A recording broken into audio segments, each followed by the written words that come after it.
Hello friends, UP triple S academy में आपका स्वागत है। तो दोस्तों, आपको जिस वैकेंसी का वेट था वो वैकेंसी आ गई है, यानी दिल्ली पुलिस के कांस्टेबल की वैकेंसी आ गई है। ये जो है इस बार एसएससी के थ्रू फिलअप की जाएगी, यानी एसएससी इसका एग्ज़ाम लेगी। ठीक है, एसएससी कंडक्ट करवा रही है इस बार। तो आपका जो दिल्ली पुलिस की वैकेंसी है, इसमें क्या क्या पॉइंट्स आपको ध्यान रखने हैं, कैसे कैसे आपको फॉर्म जो है फिलअप करना है और कैसे तैयारी करनी है, वो आपको इस वीडियो में बताने वाला हूँ। ठीक है, तो सबसे पहले इसकी ऑनलाइन एप्लीकेशन की बात कर लें, मतलब जो आप इसका फॉर्म कब से स्टार्ट कर सकते हैं भरना। तो आप जो है आज से, यानी 1/8/2020 से आप इसका फॉर्म स्टार्ट कर सकते हैं भरना। और ये कब तक चलेगा? ये 7/9/2020 तक चलेगा, यानी अगले महीने के 7 तारीख तक आप इसका फॉर्म फिल कर सकते हैं। और अगर कोई ऑफलाइन पेमेंट करना चाहे, ऑफलाइन पेमेंट जो है चालान के थ्रू होती है, तो वो अब 11/9/2020 तक इसका ऑफलाइन पेमेंट कर सकते हैं। तो मैं तो कहूँगा कि आप जो है इसकी ऑनलाइन पेमेंट कीजिए। तो ये कब से स्टार्ट है? ये आज से ही आपकी ऑनलाइन पेमेंट जो है स्टार्ट हो गई है, तो आप इसके ऑनलाइन पेमेंट कीजिए। ठीक है दोस्तों, चलिए बात करते हैं इसके एग्जामिनेशन की। तो इसका जो है ऑनलाइन एग्ज़ाम लिया जाएगा। ऑनलाइन एग्ज़ाम में ये आपका 27/11/2020 यानी 27 नवंबर 2020 से 14/12/2020 तक इसका एग्ज़ाम कंडक्ट करवाया जाएगा। ठीक, कौन कंडक्ट करवाएगी? एसएससी। ठीक है, तो एसएससी आपका इन डेट्स के बीच में एग्ज़ाम लेगी। चलिए और बात करते हैं इसके मोटे मोटे पॉइंट्स की। ठीक है, मैं आपको इस वीडियो में सिर्फ मोटे मोटे पॉइंट्स बताऊँगा जो आपके लिए इंपॉर्टेंट है। चलिए बात करते हैं वैकेंसी की। तो वैकेंसी की बात करें, वैकेंसी कांस्टेबल एग्जीक्यूटिव मेल, तो इसमें जनरल की जो है वो 1681 वैकेंसी हैं। वहीं ईडब्ल्यूएस की बात करें तो 343 हैं। ओबीसी की बात करें 662 हैं। एससी की 590, एसटी की 157। और टोटल जो कितनी होगी? 3433 वैकेंसी इस बार टोटल इसकी कांस्टेबल एग्जीक्यूटिव की हैं। ठीक है, मेल में अगर हम बात करें कांस्टेबल एग्जीक्यूटिव मेल, इसमें एक्स सर्विसमैन जो है इंक्लूड है। तो इनकी इस तरीके से वैकेंसी 94, 19, 37, तो टोटल जो है 226 हैं। वहीं अगर कोई एक्स सर्विसमैन कमांडो है तो उसकी वैकेंसी इसके जो नोटिफिकेशन में 3.2 पैरा है वो आपको पढ़ना पड़ेगा इसकी वैकेंसी के लिए। तो आपको कोई ज़रूरत नहीं है इसे पढ़ने की। ठीक है, आपको सिर्फ तैयारी करने से मतलब 243 की टोटल वैकेंसी है। अब बात करें कांस्टेबल फीमेल की, तो कांस्टेबल फीमेल की जो है 933 जनरल की वैकेंसी है। ईडब्ल्यूएस की 202 हैं। ओबीसी की 387 हैं और एससी की 328 हैं। वहीं एसटी की बात करें तो एसटी की 94 हैं, यानी टोटल कितनी है? 1944 वैकेंसी टोटल है। ठीक है, और ओवरऑल वैकेंसी की बात करें तो ओवरऑल जो है 5846 वैकेंसी हैं। ठीक है, तो आप जिस भी कैटेगरी से आपको उसमें फ़ाइट करनी है। ठीक है, तो आपको उन्हीं में एग्ज़ाम क्लियर करना है। चलिए और बात कर लेते हैं मेन पॉइंट्स की। कौन इसका फॉर्म फिल कर सकता है? तो इसका फॉर्म जो भी 18 से 25 एज के बीच में है, यानी 18 से 25 के बीच में है, वो इसका फॉर्म फिल कर सकते हैं। यानी कब तक हो गया हो? 1/7/2020 तक। ठीक है, जो है 18 से 25 की एज हो उसके बीच में है। ठीक है, और जो ना तो 2/7/1995 से पहले पैदा हुआ हो और 1/7/2002 के बाद पैदा हुआ हो, वो इसका फॉर्म फिल कर सकता है। बात करें रिलैक्सेशन की, अगर जो एज में छूट है तो वो जो जिसकी होती है कैटेगरी वाइज वो आपकी वैसे ही है। ठीक है, कुछ नया नहीं है इसमें। चलिए वो बात करते हैं और मेन पॉइंट्स की जो आपके लिए इसमें काम के हैं। ठीक है, नोटिफिकेशन बहुत लंबा है, ये सिर्फ मैं आपको वो पॉइंट्स बताऊंगा जो इसमें काम के हैं। ठीक है, अब बात करते हैं इसेंशियल क्वालिफिकेशन, यानी आपको एलिजिबिलिटी क्या है। तो इसकी आपकी 10+2 यानी 12वीं जो 12th है आपकी वो कंप्लीट होनी चाहिए। ठीक है, 12th जो है आपकी कंप्लीट होनी चाहिए। लेकिन अगर कोई जिसके फैमिली से कोई फादर या मदर जो दिल्ली पुलिस में ऑलरेडी हैं, तो उनके लिए सिर्फ 11th पास। ठीक है, 11th पास अगर कोई उनका बच्चा है तो वो फॉर्म फिल कर सकता है। इसमें एक मेन पॉइंट है जो ध्यान रखने की चीज़ है, 7.2। इसमें क्या है कि male candidate must possess a valid driving licence. ठीक है, तो मोटरसाइकिल का या कार का उसके पास लाइसेंस होना चाहिए। ये जो है कब होना चाहिए? जब आपका फिजिकल होगा तब आपके पास ये लाइसेंस होना चाहिए। ठीक है, उसमें एक और बात कही कि learner licence is not acceptable, यानी लर्नर लाइसेंस किसी के पास है तो वो एक्सेप्ट नहीं किया जाएगा, यानी आपके पास एक वैलिड लाइसेंस होना चाहिए। ठीक है, ये सिर्फ किस लिए? ये सिर्फ मेल के लिए है। ठीक है, फीमेल के लिए इसमें ऐसा कुछ नहीं है। चलिए बात करते हैं और पॉइंट्स की।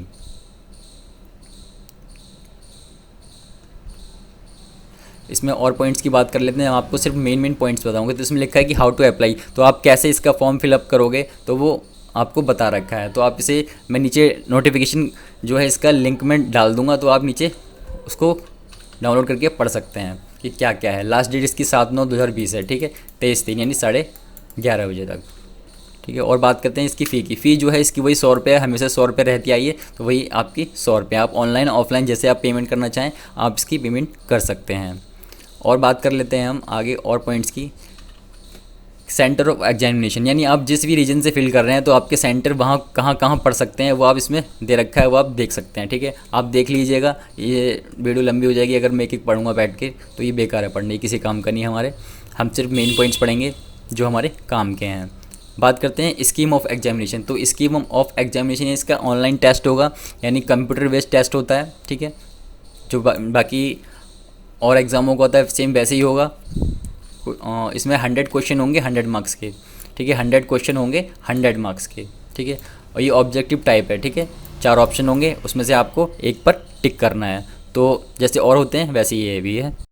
तो आपने इसमें क्या क्या आएगा, इसमें जनरल नॉलेज आएगी, करंट अफेयर्स आएगी, जो कि 50 क्वेश्चन होंगे, कितने नंबर के, 50 मार्क्स के।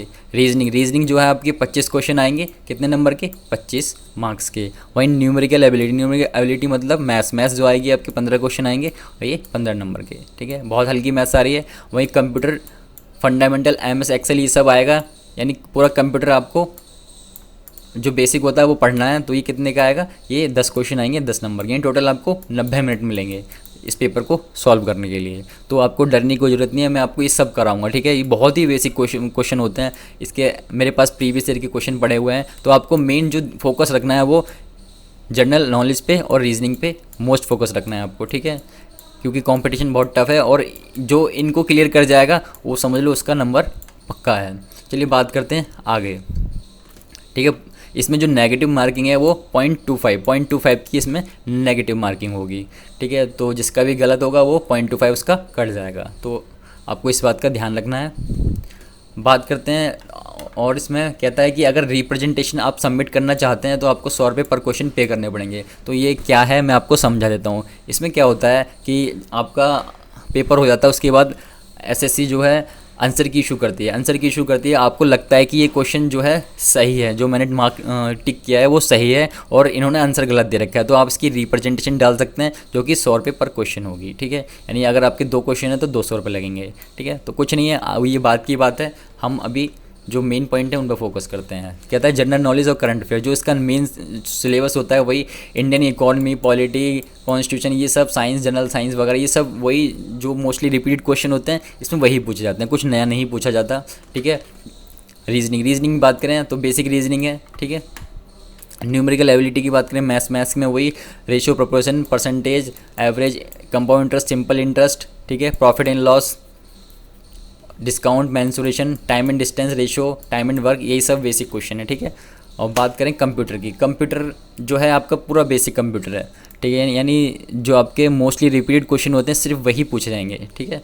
आपको कुछ नया नहीं करना है, जो रिपीटेड क्वेश्चन है आप सिर्फ उन्हें ही पढ़िए, उन्हें बार बार रिवाइज कीजिए और इसी में आपका क्लियर हो जाएगा। कह रहा था question paper shall be matriculation level, यानी आपका जो पेपर होगा वो 10th लेवल के बेस पे बनाया जाएगा, ठीक है, यानी पेपर हल्का बनेगा। अब बात करते हैं physical endurance test for male candidate, यानी मेल कैंडिडेट के लिए क्या क्या करना है। जो अप टू 30 ईयर्स, यानी जो इसकी उम्र जो है 30 साल तक है, उसको 1600 मीटर की दौड़ लगानी है 6 मिनट में, ठीक है। लॉन्ग जंप की बात करें तो 14 फीट आपको लॉन्ग जंप लगानी है, ठीक है दोस्तों। वहीं हाई जंप की बात करें तो हाई जंप 3 फीट 9 इंच आपको हाई जंप लगानी है। ये किन के लिए, जो जिनकी उम्र जो है 30 साल तक है, और जिनकी एज 30 से 40 साल तक है उनको 1600 मीटर जो रेस लगानी है, तो वो कितने मिनट में है, वो 7 मिनट में है। लॉन्ग जंप जो है 13 फीट है और हाई जंप जो है 3 फीट 6 इंच है। और जो जिनकी एज अबव 40 ईयर है, यानी एक्स सर्विसमैन वगैरह हैं, उनके लिए 1600 मीटर जो है 8 मिनट में, और लॉन्ग जंप जो है 18 फीट है और 3 फीट 3 इंच जो है हाई जंप है, ठीक है। ये सब अभी से आप तैयारी करना स्टार्ट कर दीजिए, क्योंकि बाद में आप सोचते हो कि पहले मैं एग्ज़ाम दे लेता हूँ, एग्ज़ाम अगर क्लियर हो जाएगा फिर मैं तैयारी करूँगा, तो वो आप सोच लीजिए कि वो ऑप्शन नहीं होगा, ठीक है। क्योंकि पहले से आप इसकी तैयारी करना, क्योंकि ये टफ़ होता है, जो 1600 मीटर की रेस होती है वो बहुत टफ़ होती है, ठीक है। इसकी आपको अभी से तैयारी करनी है। वहीं अगर हाइट की बात करें मेल के लिए, तो मेल के लिए जो हाइट है वो 170 सेंटीमीटर है। तो जिनकी भी एज जो हाइट जो है 170 सेंटीमीटर है, वो इसको फॉर्म फिल कर सकते हैं। और ठीक है दोस्तों, और जो छूट है 5 सेंटीमीटर की, वो किन के लिए, जो हिल एरियाज़ में रहते हैं उनके लिए छूट है। ठीक है दोस्तों, और एसटी के लिए 5 सेंटीमीटर की हाइट में छूट है। और भी इसमें छूट दे रखी हैं तो आप पढ़ लीजिएगा। कह रहा है चेस्ट जो है 81 सेंटीमीटर की आपकी होनी चाहिए विद मिनिमम 4 सेंटीमीटर एक्सपेंशन, यानी 81 सेंटीमीटर मिनिमम होनी चाहिए और फुलाने के बाद जो है 85 पहुंचनी चाहिए। ठीक है, तो जितनी भी आपकी जो चेस्ट है 81 से ऊपर होनी चाहिए, और मान लो आपकी जितनी भी है उसमें 4 सेंटीमीटर का एक्सपेंशन होना चाहिए, यानी फेफड़ों को फुलाने के बाद 4 सेंटीमीटर आनी चाहिए, इंक्रीज़ होनी चाहिए। ठीक है, वहीं बात कर लेते हैं फीमेल कैंडिडेट्स की। तो जो हमारी फीमेल कैंडिडेट्स हैं, अगर वो जिनकी उम्र 30 साल तक है तो उन्हें 1600 मीटर की जो रेस है वो 8 मिनट में कंप्लीट करनी है। लॉन्ग जंप जो है उनकी 10 फीट है। हाई जंप की बात करें तो हाई जंप जो है 3 फीट है। और जो इनकी एज 30 से 40 है, यानी अब 30 से 40 है, वो 1600 मीटर की रेस जो है 9 मिनट में पार करेंगी। और लॉन्ग जंप जो है 9 फीट है और 2 फीट 9 इंच जो है हाई जंप है। जो अब 40 हैं तो वो उनकी 1600 मीटर की रेस 10 मिनट में है। लॉन्ग जंप 8 फीट है और हाई जंप जो है 2 फीट 6 इंच है। ठीक है दोस्तों, तो ये आपको पॉइंट याद रखने हैं। बात करते हैं जो उनकी हाइट्स की, तो इनकी हाइट जो 157 सेंटीमीटर होनी चाहिए। ठीक है, बाकी जो इनकी छूट मिलती है SC ST में वो 2 सेंटीमीटर की छूट है इसमें। ठीक है दोस्तों, 2 सेंटीमीटर की इसमें छूट है। और बात कर लेते हैं मेन पॉइंट्स की, और क्या क्या पॉइंट जो हमें ध्यान रखने हैं।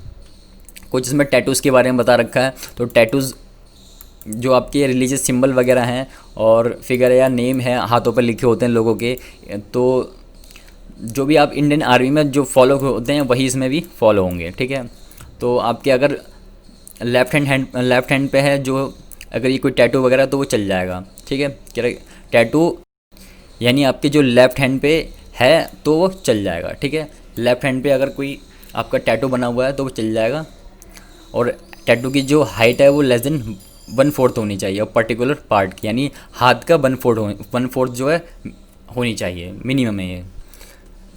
चलो और बात कर लेते हैं और क्या क्या पॉइंट जो है आपको ध्यान रखने हैं इसमें। तो आपके पास एक वैलिड ID प्रूफ होना चाहिए। ठीक है, at least 2 passport size colour photo. ये जब होगा, जब एग्ज़ाम होगा तो आपको ये सब लेके जाना है, इनमें से एक जो है आप लेके जा सकते हो। और बात कर लेते हैं डॉक्यूमेंट वेरिफिकेशन की। तो इसमें 10th की मार्कशीट या सेकेंडरी सर्टिफिकेट लग सकता है। एसेंशियल एजुकेशन क्वालिफिकेशन सर्टिफिकेट, यानी +2 के बेस्ड पे है ये, तो +2 के आपको इसमें डॉक्यूमेंट्स दिखाने पड़ेंगे। ड्राइविंग लाइसेंस लगेगा आपका मोटरसाइकिल और कार का। ठीक है, और कास्ट और जो भी कैटेगरी आप बिलोंग करते हैं उसका सर्टिफिकेट लगेगा। ठीक है दोस्तों, और बात कर लेते हैं। और तो इसमें कुछ लग नहीं रहा कोई पॉइंट जो है जो आपके लिए इम्पोर्टेंट है। तो नोटिफिकेशन बहुत लंबा है, लेकिन कुछ ही पॉइंट्स जो हैं जो आपके काम के हैं। अदरवाइज़ सब बाकी तो सब जो होता है वही है, कुछ नया नहीं है इसमें। ठीक है, मैं देख लेता हूँ अगर कोई पॉइंट है जो आपको काम आएगा। तो आपको मैं बताऊँगा कि तैयारी कैसे करनी है, आपको तैयारी कैसे करनी है, कैसे आपको इसको एग्ज़ाम को क्लियर करना है। तो इसमें कुछ पॉइंट दे रखे हैं कि आप जो है कैसे रजिस्ट्रेशन करोगे। तो रजिस्ट्रेशन जो है 1 टाइम रजिस्ट्रेशन होता है, इसको आपको ध्यान से करना है। ठीक है, ध्यान से करने का मतलब क्या है, जो भी डिटेल आप डालोगे वो आपको ध्यान से डालनी है, क्योंकि सिर्फ एक ही बार रजिस्ट्रेशन हो सकता है, दोबारा नहीं हो सकता। लेकिन आप उसे एडिट कर सकते हो, लेकिन जो जिसमें आप 10th का रोल नंबर जो डालोगे वो आपको ध्यान से डालना है। ठीक है, वरना अगर गलती हो जाती है तो वो ठीक नहीं होता बाद में। इनका ये प्रॉब्लम है बहुत बड़ी वाली। चलिए, और तो कुछ इसमें कुछ खास पॉइंट है नहीं।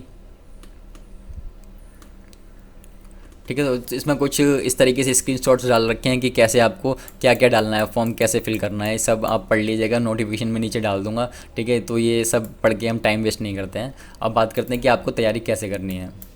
अब बात करते हैं आपको बुक कौन कौन सी फॉलो करनी है। तो बुक के लिए आप सबसे पहले GS के लिए घटना चक्र ले लीजिए। ठीक है, हिंदी मीडियम की घटना चक्र आती है बुक, घटना चक्र। ठीक है, और साथ में आप एक स्पीडी ले लीजिए। रेलवे की स्पीडी बुक आती है जिसमें बहुत ही बेसिक क्वेश्चन दे रखे होते हैं जो अक्सर एग्जाम में बार बार रिपीट होते हैं। तो आप स्पीडी ले लीजिए और घटना चक्र ले लीजिए। ठीक है। और जिसको कोई बुक नहीं खरीद पाना चाह रहा है, मतलब नहीं खरीद सकता है या उसके पास पैसे नहीं है, तो आप नेट से डाउनलोड कर लीजिए। ये नेट्स पे अवेलेबल रहती हैं हमेशा, आप वहाँ से पढ़ के नोट्स बना सकते हो।